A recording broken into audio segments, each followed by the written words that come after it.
Hello, I am Abhishek Saha, final year MBA student of Shantiniketan medical college. तो finally आप लोगों का जो रिज़ल्ट है वो कुछ दिन बाद ही आएगा। आज 11 जून हो चुका है एंड 3 दिन बाद ही आपका रिज़ल्ट है, ठीक है, 14 को। तो अभी आपके पास अभी टाइम भी नहीं है, तो रिज़ल्ट आ जाएगा, ठीक है, एंड उसके बाद जो है आपको आपका रैंक पता चल जाएगा, ठीक है। अब बात ये है कि कट ऑफ कितना जाएगा ये तो किसी को नहीं पता है, क्योंकि जब तक रैंक नहीं पता चल जाता तो कोई बता नहीं सकता कि हाँ कितना कट ऑफ जाएगा। लेकिन जो डिफ़िकल्टी लेवल था अभी पेपर का, तो उसको देखकर जैसे कि बहुत सारे यूट्यूबर्स ने, एक्सपर्ट्स ने ये बताया कि हाँ कट ऑफ जो है वो नीचे जाएगा एंड आप लोग भी, आपका जो भी मार्क्स आ रहा है, तो जितना मतलब जैसा भी आपका एग्ज़ाम गया है, तो आप लोग सोच रहे होंगे कि हाँ कट ऑफ नीचे जाएगा एंड हो सकता है कि आपको कॉलेज मिल जाए इस साल, ठीक है, जितना अगर कम भी मार्क्स आ रहा है।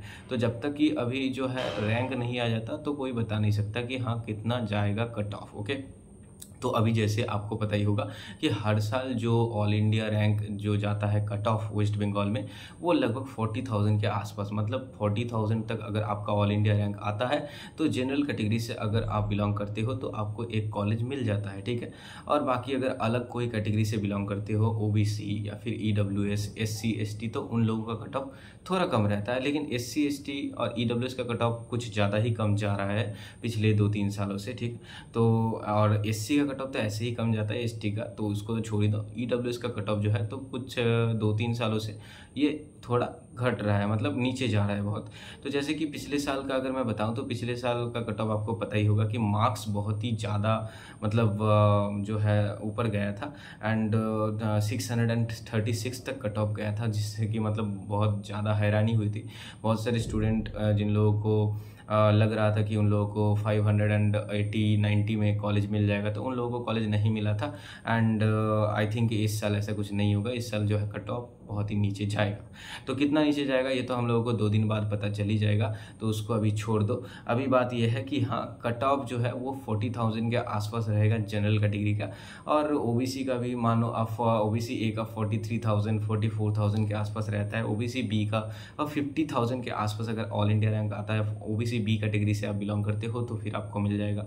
एंड बाकी जो कैटेगरी है वो मैं बताता हूँ। उसके पहले मैं बताऊँ, देखो अब जो है तो आपका जो रिजल्ट है वो आएगा एंड उसके कुछ दिन बाद ही जो है काउंसलिंग वो स्टार्ट हो जाएगा। लेकिन काउंसलिंग का जो प्रोसेस है उसके लिए पहले से ही आपको डॉक्यूमेंट बनाना शुरू कर देना होगा एंड जो प्रोसेसेस होते हैं तो वो मैं ज़रूर बताऊंगा आपको जब काउंसलिंग स्टार्ट होगा। पहले जब रजिस्ट्रेशन करना पड़ेगा, उसके बाद जो है चॉइस फिलिंग होता है, उसके बाद डॉक्यूमेंट वेरिफिकेशन होता है, उसके बाद स्टेट मेरिट लिस्ट आता है, सीट मैट्रिक्स आता है एंड उसके बाद आपको जाना पड़ता है जो भी डेजिग्नेटेड कॉलेज आपको दिया जाएगा वहाँ पर आपको जाना पड़ेगा। वहाँ पर जाके आपको डॉक्यूमेंट वेरीफाई करवाना पड़ेगा, फीस देना पड़ेगा एंड देन अगर गवर्नमेंट कॉलेज है तो बहुत ही कम फीस लगता है, तो उसके बारे में मैं ज़रूर बताऊंगा आपको। एंड प्राइवेट कॉलेज जो है तो वहाँ पर स्टेट कोटा और मैनेजमेंट कोटा, 2 तरह के कोटा होते हैं। अगर आप स्टेट कोटा में अगर आपको मिलता है, अगर आपका मार्क्स बहुत ही अच्छा होता है, लेकिन हो सकता है कि बहुत सारे बच्चों को क्या होता है कि हाँ 10 मार्क्स 5 मार्क्स के लिए गवर्नमेंट कॉलेज नहीं मिलता, तो वो लोग क्या करते हैं, वो लोग प्राइवेट स्टेट कोटा प्रेफर करते हैं, जहाँ पर फीस जो है तो लगभग अगर ट्यूशन फीस मानो तो 25 लाख के आसपास रहता है। जहाँ अगर मैं बोलूँ मैनेजमेंट कोटा का फीस प्राइवेट कॉलेज में तो वो लगभग जो है 80 लाख के ऊपर ही रहता है एंड ये 99 लाख तक जाता है, मतलब कॉलेज वाइज ये वेरी करता है, ठीक है। तो ये एक चीज़ हो गया। एंड अगर आप चाहे तो अलग जो भी कोर्सेस है लाइक बीडीएस जो है वहाँ पर जा सकते हैं, और बीएचएमएस है एंड बीएएमएस है, तो ये सब जो कोर्सेस है इसमें वेटनरी भी है तो इसमें आप जा सकते हैं, ठीक है। इसमें जो है थोड़ा सा कम कट ऑफ जाता है, बीएचएमएस में थोड़ा ज़्यादा ही कम जाता है। तो ये सारा कुछ मैं आपके साथ ज़रूर डिस्कस करूँगा धीरे धीरे कि हाँ पिछले साल कितना गया था, आपका रैंक जो है उसमें आपको मिलेगा कि नहीं मिलेगा। जो काउंसलिंग है वो कि देखो जैसे एमबीबीएस और बीडीएस का काउंसलिंग अलग होता है, और ये बीएचएमएस बीएएमएस का जो काउंसलिंग ये अलग होता है, वेटनरी का काउंसलिंग जो है अलग होता है। तो अलग अलग टाइम में ये काउंसलिंग स्टार्ट होता है एंड इसका जो भी अपडेट्स है वो भी अलग अलग आता है, ठीक है। तो सारा कुछ मैं ज़रूर आपको बताऊँगा। इसके लिए आप अगर चाहें तो हम लोग एक पेड काउंसलिंग सर्विस स्टार्ट कर रहे हैं, जो कि पिछले साल भी हमने किया था और ये मैं बहुत 3-4 सालों से कर रहा हूँ। तो पिछले साल बहुत सारे बच्चों ने लिए एंड उन लोगों को बहुत ज़्यादा मदद मिला, ठीक है। ज़्यादा प्राइस भी नहीं रहता है। आप जो है तो अगर आप चाहते हैं ये पेड काउंसलिंग लेना तो मैं नंबर डाल दूंगा कमेंट सेक्शन में, वहाँ पर आपको व्हाट्सएप नंबर मिल जाएगा, तो उसके थ्रू आप मेरे से कांटेक्ट कर सकते हैं, ठीक है। एंड टेलीग्राम चैनल का लिंक भी वहाँ पर रहता है, इंस्टाग्राम का भी लिंक रहता है, तो उसके थ्रू वो आप मेरे से कांटेक्ट कर सकते हैं। अगर आप गवर्नमेंट कॉलेज या फिर प्राइवेट कॉलेज या फिर BDS, BHMS, BAMS और कहीं भी स्टेट कोटा, मैनेजमेंट कोटा में अगर आप काउंसलिंग करवाना चाहते हैं तो मैं आपका हेल्प कर दूंगा, ठीक है। इसमें आपका बहुत ज़्यादा हेल्प हो जाएगा। बहुत सारे स्टूडेंट ने पिछले साल लिया एंड उन लोगों को कॉलेज मिला, उन लोगों को बहुत फ़ायदा भी मिला, क्योंकि देखो खुद करवाने जाओगे तो हो सकता है कि आप जो है बहुत ज़्यादा मुसीबत में पड़ जाएं, क्योंकि बहुत सारे स्टूडेंट का मार्क्स बहुत ही अच्छा आता है, रैंक जो है वो बहुत ही कम आता है। लेकिन क्या होता है कि उन लोगों को हो सकता था कि हाँ अगर उन लोग मतलब अच्छे से काउंसलिंग करवाते तो उन लोगों को अच्छा कॉलेज मिल जाता, लेकिन काउंसलिंग अच्छे से नहीं करवा पाते हैं, कुछ ना कुछ गलती हो जाता है डॉक्यूमेंट वेरीफाई करवाने में, डॉक्यूमेंट पहले से बना के नहीं रखते हैं वो लोग, या फिर रजिस्ट्रेशन में कुछ गलती हो जाता है। तो बहुत सारा जो प्रोसेस होता है, देखो काउंसलिंग जो है एक छोटा प्रोसेस नहीं है। पहले फर्स्ट राउंड होता है, उसके बाद सेकंड राउंड होता है, उसके बाद मॉक राउंड होता है, उसके बाद स्टेट वैकेंसी राउंड होता है। तो ये बहुत मतलब एक लंबा प्रोसेस है। तो इसमें अगर आप ठीक से नहीं जाते हैं तो फिर आपको जो है ना दिक्कतें आती है, और इससे क्या होता है कि कॉलेज मिलने का चांस भी कम जाता है। मतलब एक स्ट्रेस तो रहता ही है अगर आपका मार्क्स ठीक ठाक नहीं आता है, और उसके ऊपर आपको ये स्ट्रेस लेके काउंसलिंग करवाना पड़ता है, तो फिर ये दिक्कतें आती हैं आपके लिए। तो मैं यही सलाह दूंगा कि अगर चाहते हैं आप तो काउंसलिंग सर्विस ले सकते हैं, हमारे तरफ से आपको हेल्प किया जाएगा। इसके लिए आप हमारे पेड काउंसलिंग के लिए नंबर दिया जाएगा कमेंट सेक्शन में, उसके थ्रू हमारे से कांटेक्ट कर सकते हैं।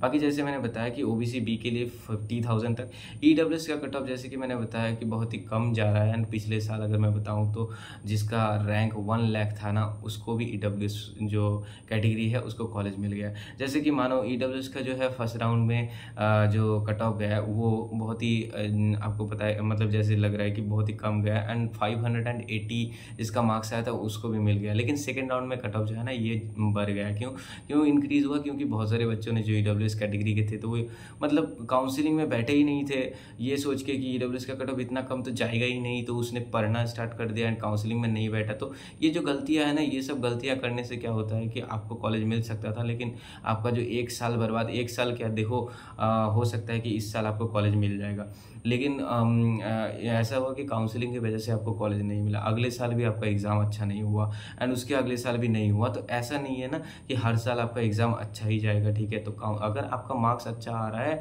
आपने इतना ज़्यादा मेहनत किया है, तो आपका तो दिमाग में यही रहेगा ना कि आपको कॉलेज मिल जाए, आप आराम से कॉलेज में जाओ, वहाँ पर MBBS का स्टडी जो है शुरू कर दो, जो आपका सपना है, ठीक है। इतने दिनों से आपने जो पढ़ाई किया, इतने दिनों से जो आपने मेहनत किया, ठीक है। अगर किसी गलती की वजह से अगर आपको कॉलेज नहीं मिलता है तो फिर वो मतलब कितना बुरा हो सकता है, वो तो मैं भी सोच सकता हूँ और आप भी सोच सकते हो, ठीक है।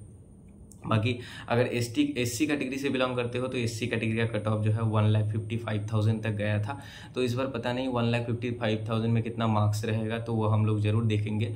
एंड उसके हिसाब से जैसे पिछले साल 537 मार्क्स जिसका था उसको लास्ट मिला था फर्स्ट राउंड में, और ST के लिए 6 लाख तक गया था। तो ST का कट ऑफ तो बहुत ही कम रहता है, उसके बारे में मैं क्या ही बताऊँ, ठीक है। तो ये जो है तो मैंने एक बताया कि हाँ इतना तक। और देखो बाकी अगर मैं उसके पिछले साल ऐसे बताऊं तो 35,000 तक भी गया है। मतलब जनरल का कट ऑफ जो है ऐसा नहीं कि 40,000 रहेगा तो आपको कॉलेज मिल ही जाएगा, क्योंकि देखो ये जो पूरा है ना कट ऑफ, ये सिर्फ ऑल इंडिया के ऊपर, मतलब आपका अगर ऑल इंडिया रैंक कुछ भी आता है तो आपको कॉलेज मिलेगा 40,000 तक अगर रैंक आता है, ऐसा कुछ नहीं है। हो सकता है कि 45,000 तक भी आपको कॉलेज मिल जाए, या फिर हो सकता है कि 30,000 तक कट ऑफ में कॉलेज मिले, 30,000 के ऊपर अगर आपका रैंक रहे तो ना मिले। तो ये डिपेंड करता है ना स्टेट का परफॉर्मेंस के ऊपर, स्टेट रैंक के ऊपर। तो ये स्टेट रैंक के बारे में भी मैं डिस्कस करूंगा आपके साथ वीडियो के थ्रू, ठीक है। सब कुछ मैं धीरे धीरे आपको बताता रहूंगा, तो वीडियो को जो है आप देखते रहना, चैनल को फॉलो करते रहना, सब्सक्राइब कर लेना, और अगर चाहते हो तो पेड काउंसलिंग सर्विस ले लेना, उससे तो आपको बहुत ज़्यादा जो है ना प्रॉफिट आपको होगा ही होगा, ओके।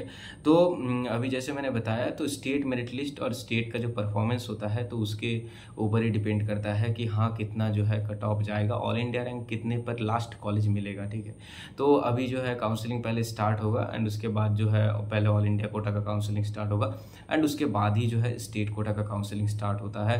स्टेट कोटा का काउंसलिंग स्टार्ट होने के बाद जब सारे बच्चे स्टेट के जितने भी बच्चे हैं तो 85% सीट के लिए जो है सब कम्पीट करते हैं एंड वो जो 85% सीट है जो कि स्टेट का है तो उसमें क्या होता है, एक रैंक आता है कि स्टेट में कौन सा बच्चा कितना अच्छा परफॉर्मेंस किया है उसके आधार पर एक रैंक लिस्ट आता है, उसको हम स्टेट मेरिट लिस्ट कहते हैं। तो उसके ऊपर ही कट ऑफ निर्धारित होता है, ठीक है। तो बाकी जो भी है तो मैं अगले वीडियो में आपको स्टेट रैंक के बारे में बताऊंगा। अभी आप अगर चाहें कमेंट सेक्शन में जाके जो नंबर दिया हुआ है उसके थ्रू व्हाट्सएप में कांटेक्ट कर सकते हैं। बाकी मिलते हैं, ओके बाय।